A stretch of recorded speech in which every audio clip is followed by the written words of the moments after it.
San Jacobs uzwi cyane nka P Diddy yavutse tariki ya 4 Ugushyingo 1969. Uyu uzwi ku mazina menshi kurusha y'ishoka P Diddy, Puff Daddy. Uyu ni umuraperi w'umunyamerika utunganya amajwi akaba n'umuyobozi mukuru mu nzu zitunganya umuziki muri Leta Zunze Ubumwe za Amerika. Yatsindiye ibihembo 3 bya Grammy Award, ashimirwa kuvumbura no guteza imbere abahanzi muri muzika barimo Notorious Big, Mary J, Blige ndetse na Asha Raymond. Muri Nzeri 2024 yataye muri yombi ashinjwa icyaha cyo gusahura no gucuruza igitsina ku ngufu no gutwara abantu hagamijwe uburaya. Greg Kending wahoze akorana na polisi y'I Los Angeles yazanye ibimenyetso bishya bishinja P Diddy ndetse anagaragaza byimbitse ko afite gihamya kigaragaza inzira uyu muraperi ahitana umuraperi Tupac Shakur. P Diddy wavukiye i Harlem agakura ku musozi wa Vernon muri New York. P Diddy uri ahantu hatifuzwa na buri kimwe muntu kubwo gushinjwa byinshi kandi bitabari bititezwe ko byarokoka ku mahirwe yari yo yose. Uyu ni muntu ki? Yakuze gute? Ese yaba afite uruhare mu ishwa rya Tupac Shakur? Ntujye kure. Iyi ni BKO nje birikajya ubwami.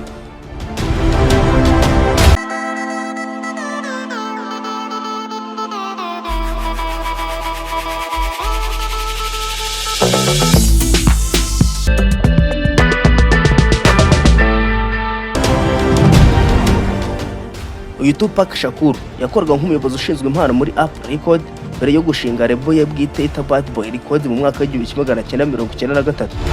Yatangiye umwuga wo gufata amajwi nyuma yo gutsinda umukinnyi wa mbere Notorious Big ubwo bakoranaga nk'umukozi ndetse nawe agakorana nk'umuyobozi.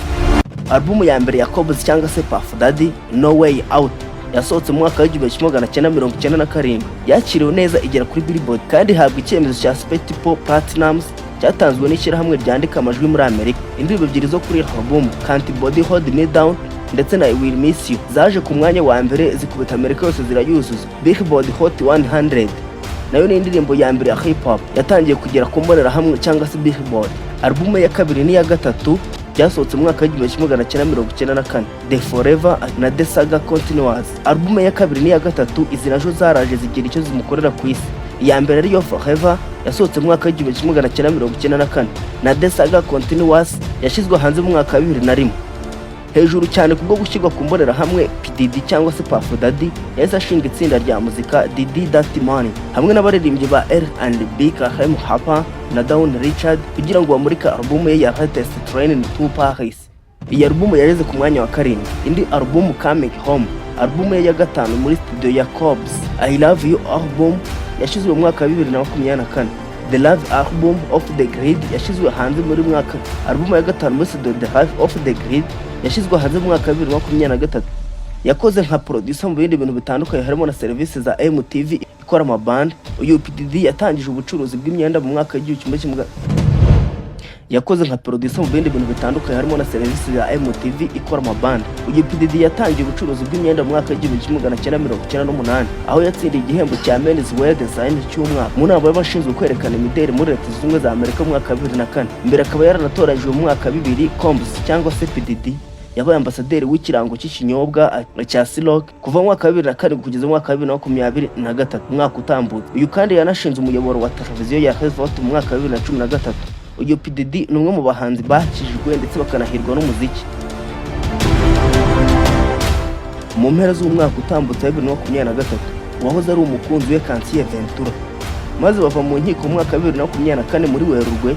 Imitungo myinshi ya P Diddy ifashwe bugwate kandi P Diddy yagabweho igitero na minisitiri ushinzwe umutekano mu gihugu mu rwego rwo gukora iperereza. Gusa P Diddy ku mugaragaro yatanze imbabazi ku bw'icyo gitero.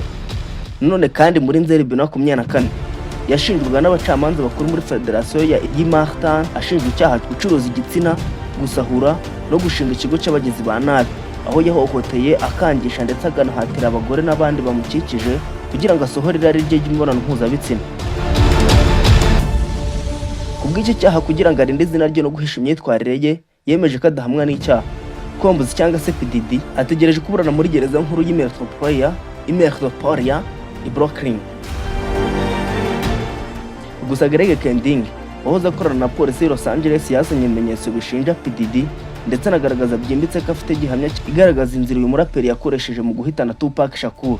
Tariki ya 7 Nzeri mu mwaka w'1996 nibwo umuraperi Tupac Shakur yarasuye mu mujyi wa Las Vegas ubwo yari avuye kureba umukino w'iteramakofi wahuje inshuti ya Mike Tyson ndetse na Bruce Seldon. Yarashwe ari kumwe na manager we Mario Huff uzwi nka Hug, gusa we yararusimbutse. Washington Post bavuga ko mu birego bishya bishinja P Diddy bivuga ko ari uwishyuye amabandi yaje akica Tupac Shakur, ndetse ngo yatanze miliyoni y'amadolari ku kiguzi cyo kugira ngo bamwice. Avuga ko ibyo Grade Kending avuga ko nta shingiro bifite. Tupac Shakur yagiranye amakimbirane na P Diddy mbere y'uko apfa, baterana amagambo aganisha ku bwicanyi hagati y'abaraperi bo muri East Coast yabarizwagamo P Diddy, Notorious n'abandi, na West Coast yabarizwagamo Tupac Shakur, Snoop Dogg, Dr. Dre n'abandi. Tupac yavukiye mu mujyi wa Los Angeles, mu gihe P Diddy yavukiye i New York. Muri filime mbarankuru ya Mad Rap, Kending avuga ko P Diddy yishyuye umwicanyi witwa Dwayne Kate Kef D. Davis atuma kwica Tupac ku kiguzi cya miliyoni y'amadolari. Mu ijoro Tupac yarasuwemo ngo Kef nawe yari yatumwe na mwishyuwa we Baby Juan Anderson. Ibimenyetso byahishuwe n'uwitwa Christopher Wallace aka Big Small, wari inshuti magara ya P Diddy, ngo nawe yaje kuraswa nyuma y'amezi 6 ku ruhande rwa Tupac bihimura. Gusa mu minsi ishize havugwa ko Tupac akiriho atapfuye, ndetse ko yihishe muri Haiti ariyo yibera. Abantu bamaze gusoma inkuru ivuga ko Tupac akiriho yihishe muri Haiti, bibajije impamvu yaba yarihishe, gusa abandi bakavuga ko azaza aje guhindura amateka. Kora subscribe, like, share na comment. Iyi ni BKO, nge Birikajya Ibwami.